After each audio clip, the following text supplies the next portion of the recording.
திருப்பதி சென்று வந்தால் திருப்பம் ஏற்படும் என்பது வெறும் பேச்சுக்காக சொல்லவில்லை. 7 மலைகள் நவ கிரகங்களில் 7 கிரகங்களை குறிப்பதாகும். அதை நாம் ஏறி இறங்கும் போது அதன் மூலம் உங்களுக்கு சில மாற்றங்கள் ஏற்படும். முதலில் திருப்பதியில் முடிக்காணிக்கை கொடுத்தது யார் என்பதை தெரிந்து கொள்வோம். ஒருமுறை பெருமாள் புற்றில் அமர்ந்து தியானம் செய்து கொண்டிருந்த போது பசு ஒன்று அவருக்கு தினமும் பால் சுரந்து தாகம் தீர்த்தது.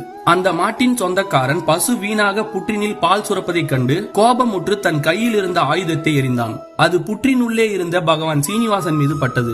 இதனால் அவர் தலையில் சிறு காயம் உண்டாகி தலையில் இருந்து கொஞ்சம் முடியும் சிதைந்தது. ஒருமுறை பெருமாளின் மகிமையை கேள்விப்பட்டு அவரை தரிசனம் செய்ய நீலா என்கிற நீலாந்திரி மலையின் இளவரசி வந்தாள். அப்போது பெருமாள் சயனித்திருந்தார். காற்றில் அவரின் முடி களைய தலையில் சிறு பகுதி முடியின்றி இருப்பதைக் கண்டு அதிர்ச்சி அடைந்தாள். இது பெருமாள் முகத்திற்கு ஒரு குறையாக இருப்பதாக உணர்ந்தாள். உடனடியாக தன் தலையில் இருந்த முடியை வேரோட வருமாறு வலிமையாக பிடுங்கினாள். அந்த முடிகளை முடிகளற்ற பெருமாளின் தலையில் வைத்து தன் பக்தி உண்மையானால் இந்த கேசம் ஒட்டி கொள்ளட்டும் என்று வேண்டிக் கொண்டாள். அடுத்த கணமே அந்த முடி அவர் தலையில் ஒட்டி கொண்டது.